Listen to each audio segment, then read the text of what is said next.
Hello guys, আজকে ব্লগটা শুরু করলাম আমি কেন দিদিরা ব্যস্ত আছে। এখন আমি আছি আমাদের বাড়িতে। তো তো যারা মুগ্ধ হয়নি কমেন্ট করে দাও, সাবস্ক্রাইব করে দাও। আমরা এখন গাছ বাড়ি লাগিয়েছি, চলো আমি বলতে এখন ঢুকি। তো হ্যালো গাইস, এখন ঢুকি গাছ বাড়িতে। চলো দেখছেন কেমনি বন হয়ে গেছে, তাই একটু ঢুকতে অসুবিধা হচ্ছে। মানে কেমন বন হয়ে গেছে, তো এখানে কেমনি করে ঢুকতে হয়। তো দেখো ছোট ছোট বেগুন গাছে কেমন বেগুন ধরেছে। তো চলুন, এখানে লাগানো হয়েছে কুনকো শাক, গাজর, বিট, মূলো, এলোভেরা, ভেন্ডি আর বেগুন গাছ, এগুলোই লাগানো হয়েছে আমাদের গাছ বাড়িতে।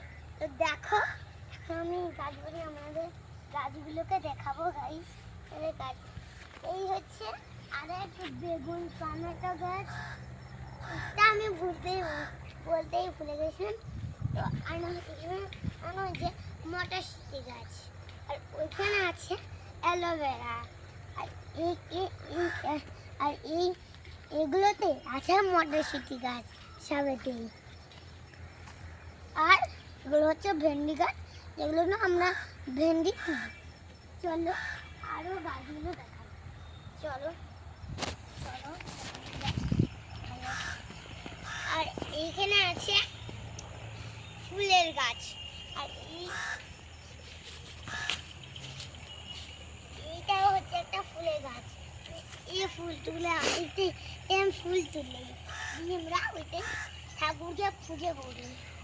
দেখেন গাইস, এই পুচকে বেগুনগুলো ধরেছে না, সেগুলো আমি যখন বড় হবে তখন আমি খাবো গাইস। বুঝতে পারছো গাইস কত মজা।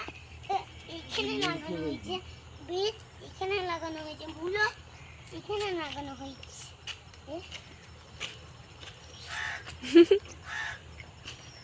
পালং শাক, আর এখানে তো জানোই মটরশুঁটি। তো গাইস, তো এখানে এই পুচকের বেগুনগুলোকে দেখে না আমার খুব হাসি পাচ্ছে গাইস। আর এই হলো আমাদের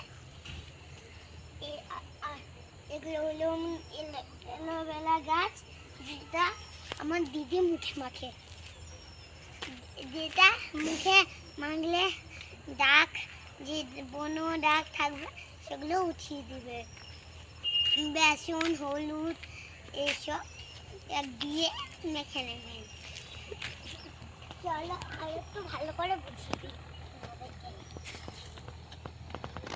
এই দেখুন। আবারও দেখ, আজও এইটা হচ্ছে সাদা বেগুন। তো এইটাও দেখো, এইটা এর থেকে একটু ছোট হয়েছে বেগুনটা, এই বড় হয়েছে, কিন্তু এটা যখন বেশি বড় হবে তখন আমরা এটা খাবো। কিন্তু আবার দেখে দিচ্ছেন এই ছোট্ট টমেটো গাছটা, ছোট্ট টমেটো গাছটা আমাদের বাড়ি সন্ধিয়ায়, যদি বলগানের পাশে একটা ঘর আছে সেইখানে যদি আসতে চায়, লাইক কমেন্ট সাবস্ক্রাইব করে দেবেন।